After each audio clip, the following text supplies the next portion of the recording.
Hello everybody and good morning. My name is Don Arleth and you're watching World Talks here on TVP World.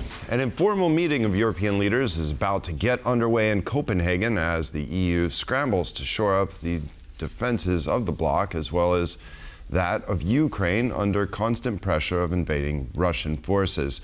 The drone wall using frozen Russian assets, unblocking Ukraine's EU membership, new Russian sanctions, and cutting red tape in Brussels are the main items on the agenda. And now joining me to discuss what this entails is Michał Matlak, Acting Director of the Institute for Innovation and Technology, Łukasiewicz Network. Hello, and thank you so much for joining me this morning. Yes.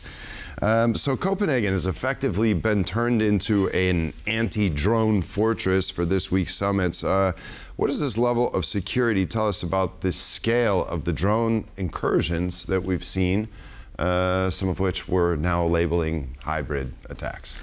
Of course, it's the first time that the summit is defended this way, so we can see that something new is happening in Europe. Before that, we have never expected such a level of security and air defense in any European capital.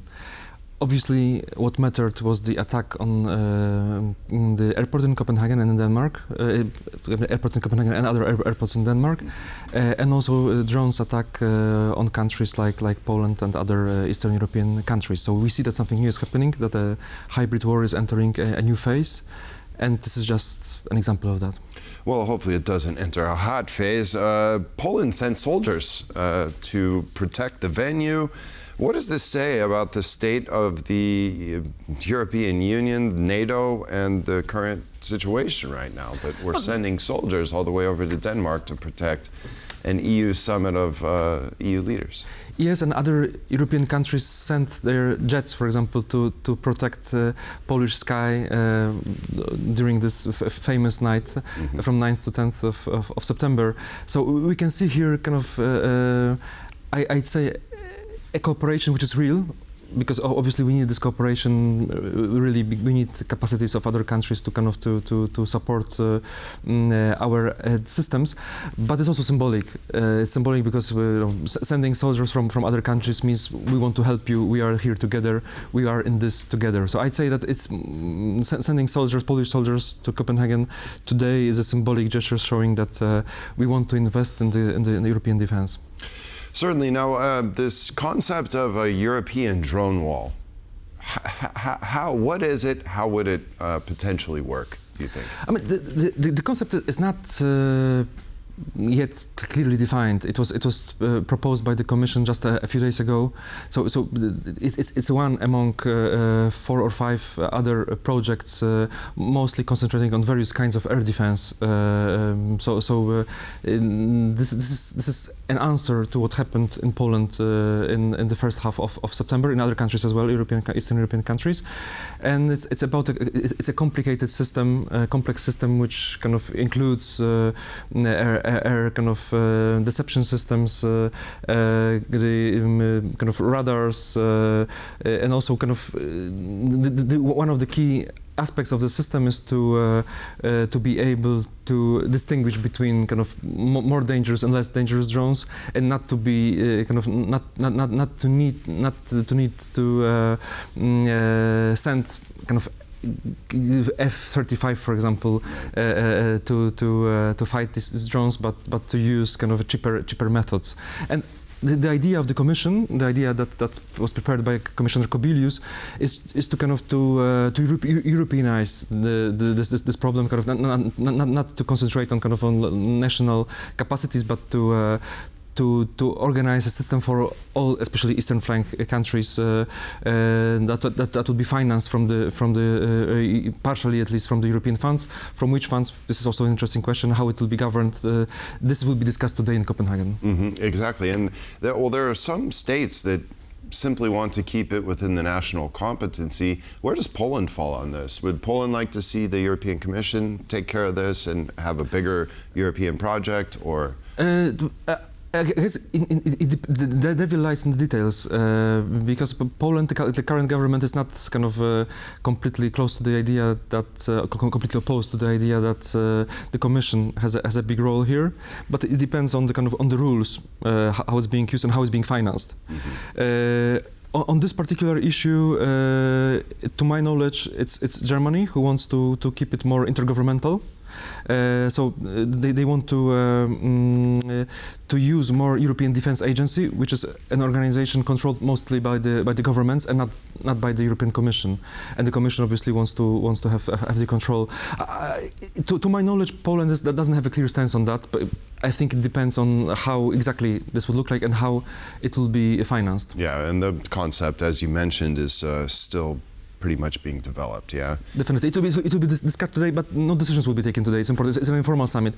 The decisions will be taken in 3 weeks' time in Brussels. The European Commission thinks that it's found a clever loophole to unlock billions of frozen Russian assets to pretty much create a reparations loan for the active defense of the country. What do you think will be the main challenges to actually get this measure through? And how will they get past the requirements for unanimous approval as well? Well, obviously, the key problem here is always Hungary, sometimes Slovakia, but always it's the 19th package proposal. So it means that 18 packages were accepted. So it normally takes time, but in the end they are accepted. So normally they are accepted after hard negotiations with Prime Minister Orban, and I expect this to happen this time. There is nothing extraordinary here. I'd say this is not the kind of a revolutionary package here. It includes more banks, more energy companies from Russia and kind of countries close to Russia, including Hungary, by the way. But I expect some changes within the package, but I expect the package to go through. Do you think this notion of tariffs, they were talking about the pipelined oil and gas that still enters the European Union, to put tariffs on this, obviously for Hungary and Slovakia. Do you think that that could be included in this package, or you think that that's something that would be separate? According to my knowledge, it's not included.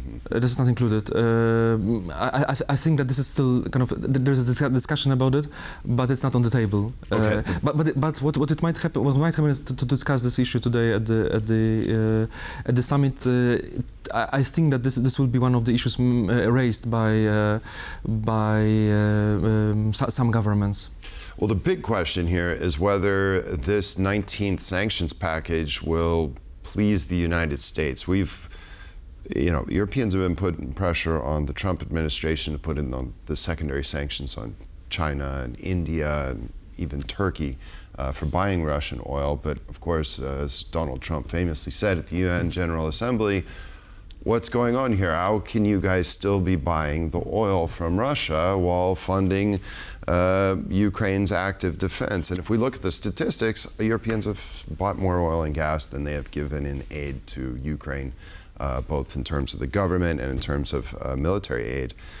Will this package please those in Washington to? No, this is too small. This is too small. This requires bolder steps, I'd say. But the discussion moved on this. So I suspect that in the coming months there will be a change of attitude in Brussels about it. It's very complicated for some countries in the EU, and you need unanimity here, especially on such an important and kind of delicate issue. But I expect changes here still before the end of the year, also because of this pressure. So not now, not in the package, but in the coming months. I expect not a new package which would include all these kind of measures which would make Ukraine and all the countries who support it happy, but I expect a roadmap leading to change in this situation. We also have the talks with the accession of Ukraine into the European Union. Of course, those being blocked again by a familiar country such as Hungary. How will the European leaders try and make a workaround for this? Well, as you know, there is a proposal on the table formulated by the President of the European Council, Antonio Costa. He wants to change the rules of the process, meaning kind of to change the requirement of unanimity. I mean, it will still be there, but for now, in order to get Ukraine to the EU, you need kind of around, I think, if I'm not mistaken, 100 votes. 100 unanimous votes in the council. And not 100%, 100 kind of 100 times. There are moments, at the beginning of opening of a cluster of negotiations, at the end, and so on. So there are lots of moments where there needs to be an unanimity. So, for example, now we are at the moment where the screening negotiations finished. So screening means kind of looking at the various areas of Ukrainian economy and saying what you have to Ukrainian law, what you have to do now.